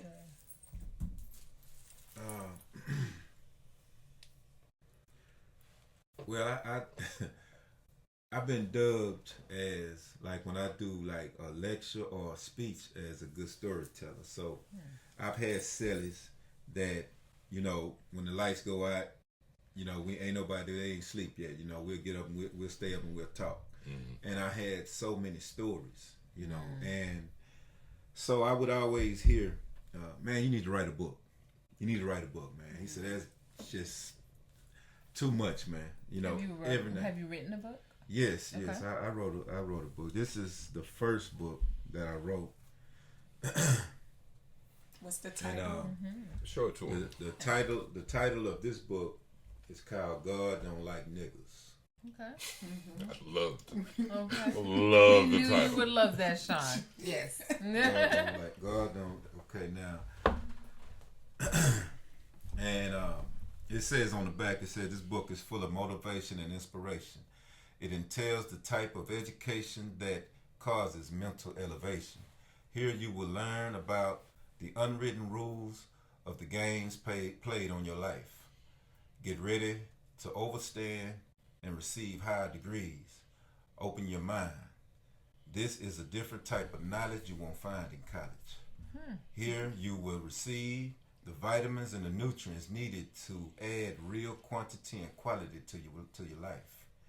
Now go ahead and take an authorized peek inside and prepare to be amazed by the turn of each page. With no more delay, class starts today. Okay. So Go on now. Check it out. and I'm gonna tell one of the stories, and it has something to do with the title. The title is really like something to throw you off, but it's still something to catch you and just grab attention.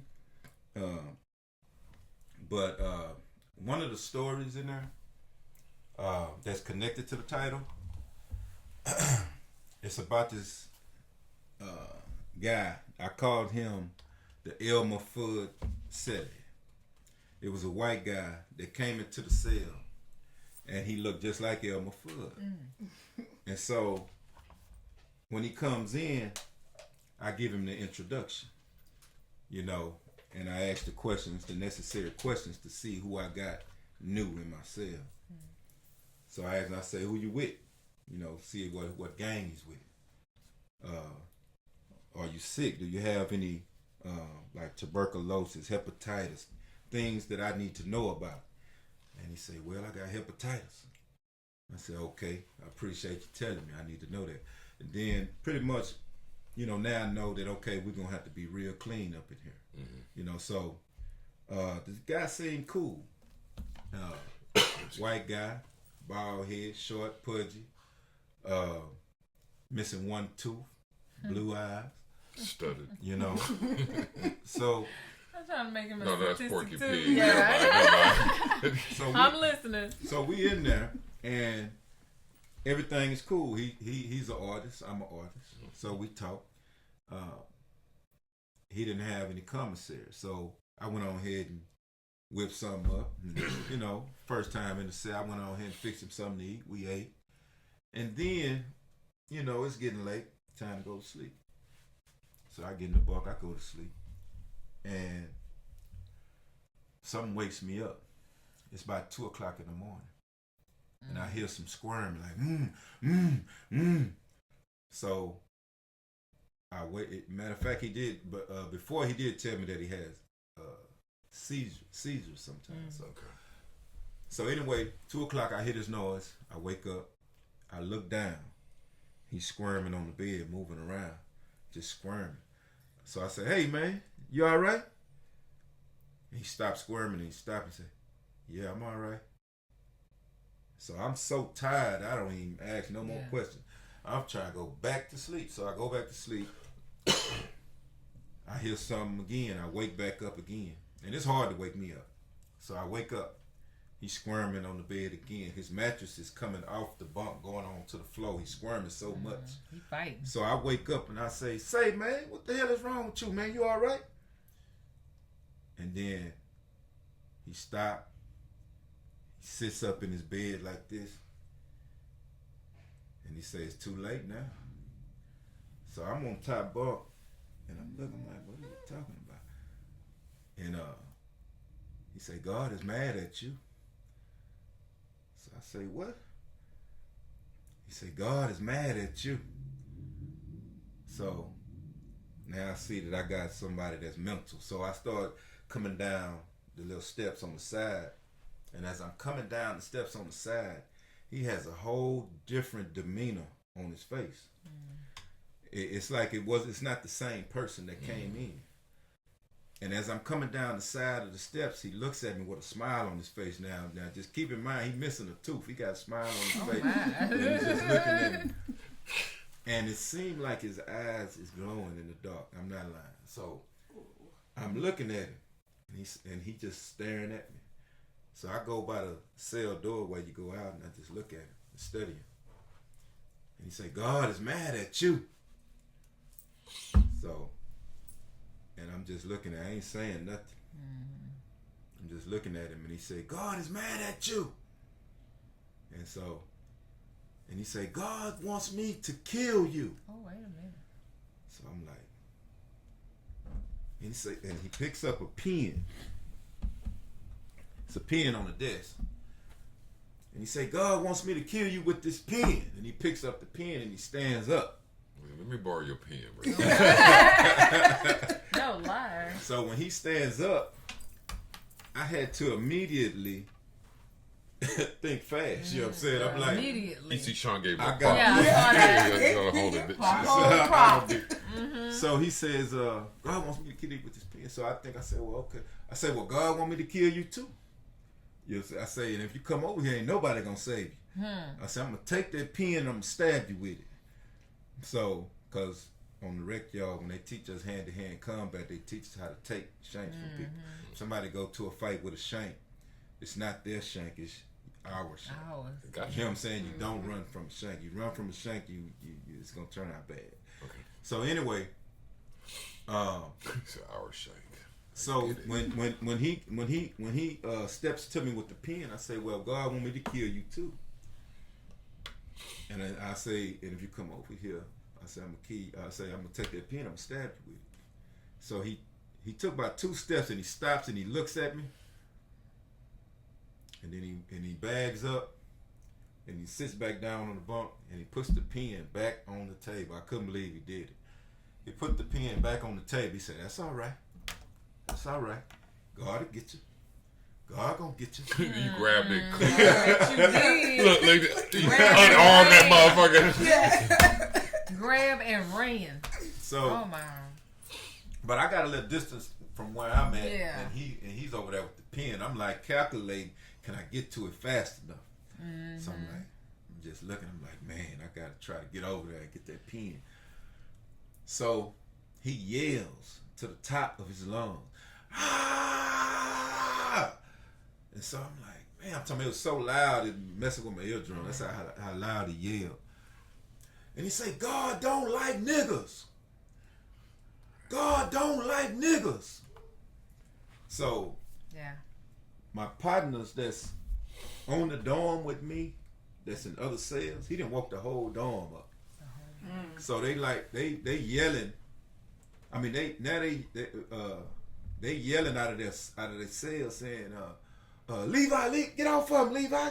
Let him make it, man. Let him make it. He's like, I ain't doing nothing. I said, man, I ain't even touched this food. so You're like, oh, my bad, man. Don't put me in that mess. Oh my.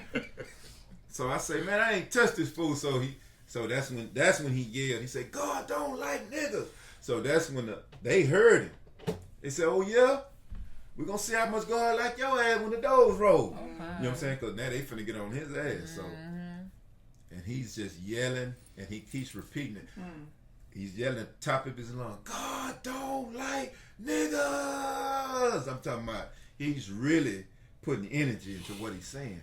So I'm just sitting there. I ain't finna Smoking touch. it all up. I'm just sitting there. So as he's yelling,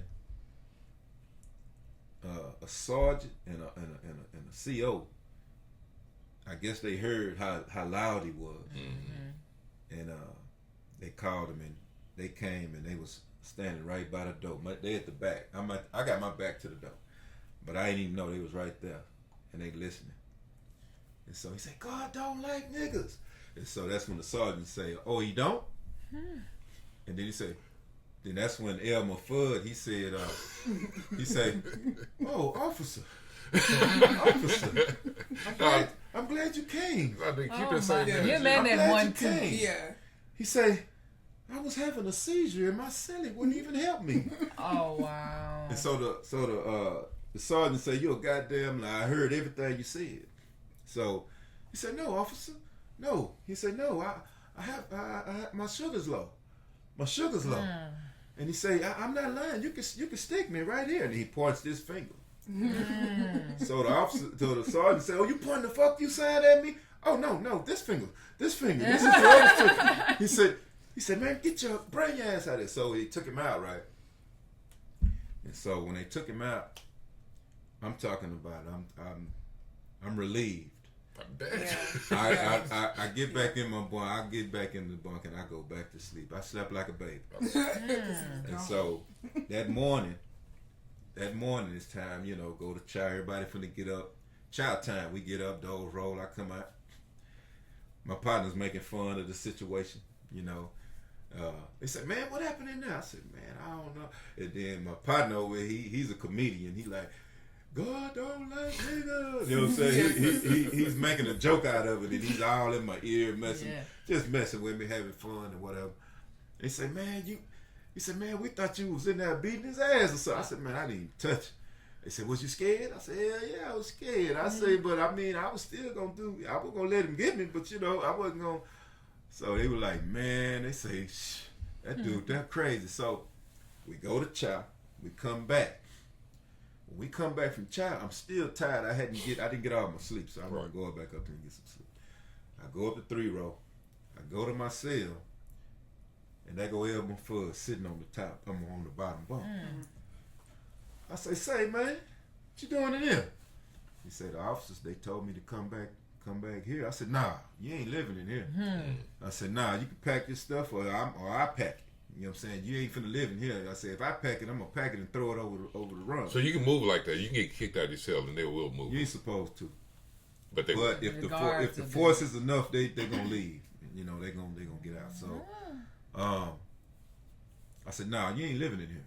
So I left, and I found the sergeant, and the sergeant told me that the lieutenant knew about the guy. He the one that locked him in the padded room that night.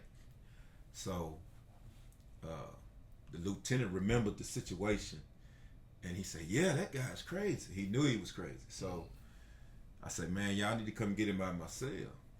I say, "Man, cause it ain't gonna work." You know what I'm saying? I say, "Man, hey, you need to come get him out of my cell." I said, "Y'all know, y'all have record. Y'all then put him in a place for the psych, and then y'all put him back in the cell with me." You know what I'm saying? I say, "I'm just letting y'all." I say, he said, "Well, just go back and beat his ass." I said, "Nah." I said, "No." I said, "That ain't. I'm not." I said, "Dude got hepatitis and all types of stuff. I'm not finna do nothing." I said, "That's your." I said, "That's your job. You know, you need to go deal with it." So he said, "All right, man, dog."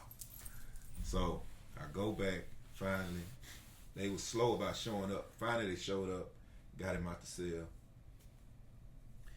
About 2 days later, they put him back on the dorm, and they put him in the cell with this youngster. Both of them Caucasian guys. So the youngster, I tell him, I say, "Man, be careful, man. That dude crazy." You know, I just let him know. So I get woke up again that night. I'm in the cell by myself, but I still got woke up. I woke up, all the day room lights is on, and I'm like, and I can hear walkie-talkies and officers everywhere, and I'm like, "Damn, something going on." So I get up and I go to the door, and I see right where the youngster was, the youngster and Elmer Fudd, their cell. It's like 20 officers around that cell. Finally, when they move, I'm looking down and I see blood all over the cell. I'm talking about them ceilings, everything, everywhere. And one officer is walking past my door. And I say, "Say, man," I say, "What happened?" He say, "Man, he beat that youngster up in his sleep." He say, "B, we think he's, I don't know, man." He was shocked by it, you could tell. And I was like, "Man," you know what I'm saying? He I don't know if he killed it. I mean, they had to life flight him or whatever. I don't know if he killed, if he died or what. But so apparently after he left there, he did it again to a guy that. Matter of fact, this guy, he's out now. I talk to him periodically. He had beat him up in his. They were sentenced. They was on closed custody, and he said when he got to the hospital, they told him that his cellie beat him up. He said, "Nah, it couldn't have been my cellie. My cellie was cool. He was a good dude." So he didn't even know. And so he had his jaw broke. He had broken ribs. And they say, "Nah, man, your cellie beat you up in your sleep." It was the same guy. It's the same guy. They're closing down the mental institutions, and they're opening up more prisons. Well, these have been some extremely interesting topics that we've discussed, and now we're wrapping up, and we want you to be able to just give us a little bit about when you made parole and what life has been like for you since you've been out. Okay. I mean, me making parole was, for anybody that done that type of time, it's like this the day that you've been preparing for or hoping for. Were you scared coming out? I don't think so. I mean, I respond differently. You know, I don't get excited a lot of times about certain things. I just go into it. You know what I'm saying? And then people expect certain things, and I just, you know, it's life. But coming out, I had a good support system. I had a good support system in prison. I had really good friends, family, you know, and that made it a little easy. And even though I had all of that, it was still hard for me. Of course, if they had to leave, you have to stay. Yeah.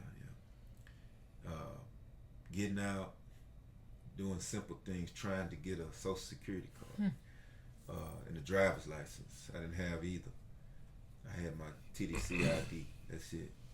And How's that transition to cell phones? huh? How's that Oh, transition? that was a lot. I heard. Yeah, that was. I've heard a lot of I'm stuff. still trying to get it. I'm still trying to. Brother, Oh, wow. I wasn't locked up for 25 years. And this is, she did kick my ass. So I can only get my son to do all of it. So I can only imagine. But in order to get a Social Security card, you have to have a driver's license. But in order to get a driver's license, you have to have a Social Security card. So here, I'm caught in the middle. I'm like, man, I'm getting frustrated. You know, I'm like, man, I mean, so for somebody that has a support system and it's still hard, just imagine the people that don't have it. Yeah. You know, They're like, fuck it, I'm not going to deal with it. And just, yeah. It's, I mean, it's a lot. It's a lot to deal with. I mean, because if you don't have those things, you can't get a job. How long you been out? I've been out since 2021, May. Okay. May of 2021. So you've done, but 2 years. the thing is, though, you've done some things since you've been out. Yeah, I guess. I Yeah, guess my ass. Okay. So here's the deal. We start off your mind state that you were in, and then you deal with the situation happened. You go to the pen, you come out. Now, Peacock, I want you to talk about what you've done since you've been out. Now I know that you got to take this day by day. I know that next year might not be like this year or whatever, but you've done a significant amount of things. Talk about it, and don't be bashful about it. Right? Shit, man. My girlfriend and business partner right here. Oh my God! Oh my God! Okay. Look how she looking, man. Taking us by storm. We started a business called PaintnPlay. I mean, H-Town PaintnPlay. Okay. H-Town PaintnPlay is it has this euphoric environment where you can come, relax, and paint. Okay. You know, it's a judgment-free zone because we know everybody can't paint. You know, so but I'll be there to instruct. And you create templates. I create these templates of pretty much whatever they want to paint. Okay. And give little small instruction, and they paint, and they have this sense of peace in their painting, and depending on where we're at, they order their food, stuff like that. We do private events, birthdays, team building with your job or work, church functions, and it's just a good way to bring everybody together, you know, and just do something that's low stress. You've been at work all day, going through something that's stressful. This is your escape. Got it. H-Town PaintnPlay, and the main headquarters of that is north side of Houston, 197 North Sam Houston freeway, and it's a suite. It's a beautiful view. The environment itself it puts you in a state of mind. Let you know. Yeah. Well, he didn't toot his horn enough, so I'm gonna do it. He still didn't say what I wanted him to say. Well, you be taking that humble route. So I'm getting ready to say it. So not only that, when he came out, his whole mind was to be able to mentor youngsters. So in his journey, as soon as he came out, he's been mentoring young people, such as my best friend and his friend Wenderlin, her son Caleb, Forrest, with art classes. Even with talking to him, because he was diagnosed, he's had cancer twice, and even with his eating habits and things of that nature, he's mentored Bacon's son, Fred's son. So he came out on a mission, wanting to mentor these youngsters to prevent them from going down the road that he's went down. Not only that, we've done Red Cross for the Heart. We've done walks. So, and we've also volunteered. Fed the homeless. We volunteered at pantries. I mean, this man came out working and wanting to give back to society and to do work for others. And then that's one of the great things. And not only does he have the book God Done Like Niggas, he got masked off too. So if we have any publishers out there y'all got to get a hold of these books because they are a phenomenal read. I've read them, and I'm not just saying that. Yeah, these books have been spread all around the penitentiary. Yeah. And I'm talking about it caught on like wildfire. Yeah. Everybody wanted to read these books. These books, I promise you, they ain't gonna let you down as far as being a good read. I'm talking about as far as the information that you can get out of these books. So that's all I have to say. It was a blessing to come and to you know, give a few words, and I'm hoping that somebody got something somewhere, you know. And I hope we can present it in a way that people actually able to receive it. And hope, you know, we're small, so I want as many people to see it. Our last video did better than the one before it, and hopefully we can do a whole lot better than that. I guess the only other question I have is, you know, did you ever find out whether God really liked niggas? So, this has been episode 2 of Two Sides and Then the Truth. We got Chon, we got Mel, you got myself, Sean P, and we got Mr. Levi Kingsberry, and as far as we see it, now that's the truth.